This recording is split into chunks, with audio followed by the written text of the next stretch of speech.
venu et merci d'avoir répondu à l'invitation. Donc pour présenter ton MG EHS. Oui. Donc d'après l'explication, tu es futur VTC. VTC, oui. Ok. Alors dis-moi, pourquoi tu as choisi le MG EHS? Ben parce que j'ai essayé plein de hybrides. Et dans tous les hybrides que j'ai essayé, j'ai flashé vraiment là-dessus, en fait. D'accord. Mais quand tu dis flasher, c'est partie esthétique, parce que quand on essaie, normalement, c'est la partie mécanique qui nous intéresse, parce que dans ton cas, il faut que ça consomme le moins possible pour faire des économies et de manière à ce que le tiroir caisse se remplisse. Bah moi, c'est l'esthétique, le confort et le prix. Et le prix, d'accord. Ah oui. Ok, donc bon, là, on va pas se cacher, on est sur une prix d'une Zoé. Voilà. Voilà. Avec un confort qui est meilleur. Avec un confort vraiment au top. au top.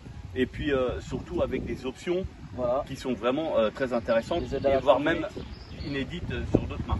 Voilà. Ok. Exact. Aujourd'hui, ça fait combien de temps que tu as ton véhicule?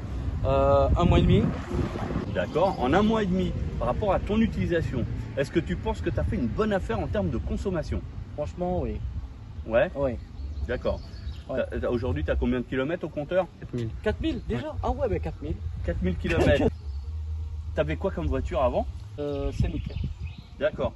Par rapport à tes anciens véhicules, Mm. est-ce qu'aujourd'hui, tu penses faire des économies en utilisant ta MG? Oui. Oui, parce que bah, avec le système que tu peux rouler en 100% électrique, c'est-à-dire dans Paris, moi quand je tourne 100% électrique, quand j'attends un client, je suis avec un client, je suis avec lui pendant 2 heures, je l'attends 2 heures, je le mets en charge, j'en profite, et puis 2 heures encore en électrique, et après, avec le système de électrique et essence, que le moteur électrique il reste toujours avec enclenché pour aider la voiture, donc ça économise pas mal quoi, Ouais. comparé à d'autres hybrides. D'accord. Donc en C'est fait, ça, tu le veux système. expliquer que sur la MG, les deux moteurs sont couplés Ouais, tout le temps, ouais. qu'on soit à faible vitesse ou à grande vitesse. Exact. Les deux cèdent et du coup, ça fait une grosse baisse de consommation. Exact. Contrairement à d'autres véhicules qui vont être tout électriques jusqu'à une certaine vitesse Voilà. et automatiquement passent en thermique. Et du coup, suivant utilisation, la consommation peut être différente. Exactement. Ok, C'est ça. je comprends C'est parfaitement. ça, voilà. D'accord. Donc, dans ton utilisation, donc si j'ai bien compris, tu pars travailler et pendant ton attente du client, tu laisses ta voiture chargée donc, dans une borne publique, c'est Voilà. ça? Ok. Donc, Si j'ai de l'attente, 1 heure, 2 heures, j'en profite. bah écoute, je Voilà. pense que tu as vraiment résumé le bon fonctionnement du MG EHS parce qu'effectivement, plus on le charge et plus on garde l'autonomie du carburant et on y touche beaucoup moins que celui qui part dès le matin et qui roule avec les deux moteurs. Et là, effectivement, si tu as la possibilité de charger à chaque fois, effectivement, tu vas accroître l'autonomie globale. T'as tout dit.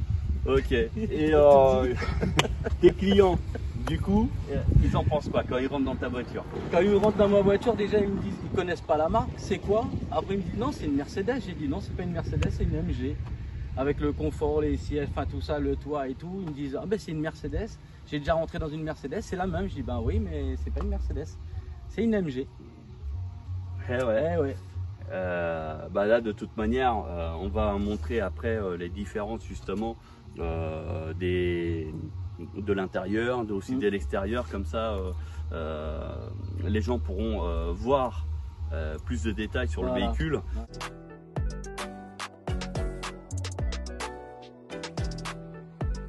Mais effectivement, aujourd'hui, nous on est dans un segment premium. Donc vraiment, on est dans le haut de gamme. Hein. On a des aides à la conduite qui sont aujourd'hui, qui n'existent pas sur certaines marques. Ou alors quand on les rajoute en option, ça fait vraiment une valeur vraiment très importante. Là aujourd'hui, on est sur un véhicule à 38 000 euros. Aujourd'hui, concrètement, 38 000 euros pour un véhicule aussi bien fini et équipé surtout. Franchement, c'est incroyable. Ouais. C'est incroyable. Là, aujourd'hui, on a les deux versions. Une noire, une blanche. Elles ont la même finition, hein, c'est des Luxury. Les versions confort, pour moi, elles n'ont pas trop d'intérêt parce qu'il n'y a pas le toit panoramique, il n'y a pas le cuir. Ouais. Et il y a une différence de 2000 euros. Donc est-ce que pour 2000 euros, il vaut mieux pas avoir justement des options supplémentaires? Bah oui, pour 2000 euros, vaut mieux. Voilà. Oui. Donc là, on est sur du vraiment haut de gamme. MG Pilote. Quand on a essayé, on a du mal à s'en passer. Pour ma part, quand je roule en MG EHS, ouais, j'ai plus tendance à prendre un calepin, à prendre des notes par rapport à mon métier. Donc j'essaie de rentabiliser effectivement le temps. Donc c'est vrai qu'avec l'EHS, avec les aides à la conduite, donc le MG Pilote, franchement là-dessus c'est vraiment très très bien. Ouais, franchement oui. Viens, on va montrer un petit peu des détails au niveau des phares. Donc c'est full LED. Même les feux de croisement, c'est du LED. La voiture, elle est intégralement full LED. Là, on arrive sur un intérieur full cuir. Regardez ça.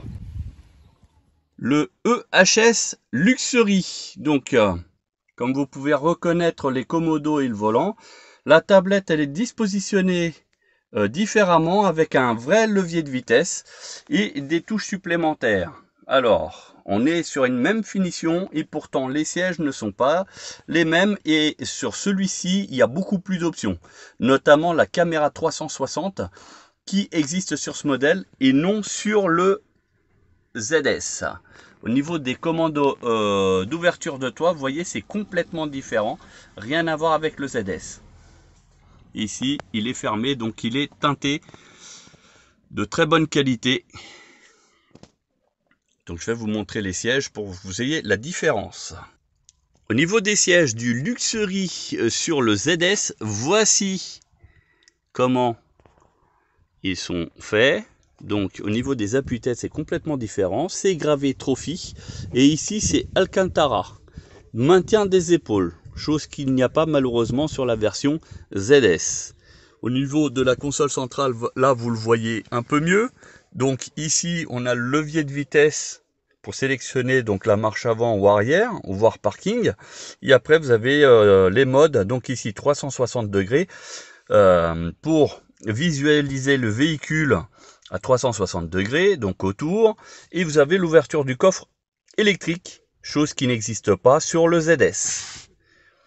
Donc, c'est pas une volonté de faire une voiture plus pauvre pour le ZS, c'est tout simplement un gain de place et surtout un gain de poids. Donc là, il faut se mettre bien à la place que aujourd'hui les électriques n'ont pas encore une autonomie vraiment suffisante pour embarquer énormément de poids. Voilà, donc la disposition du EHS, pardon, qui est différente du ZS. Et au niveau taille, le HS, donc il est un peu plus grand, un peu plus imposant que le version ZS.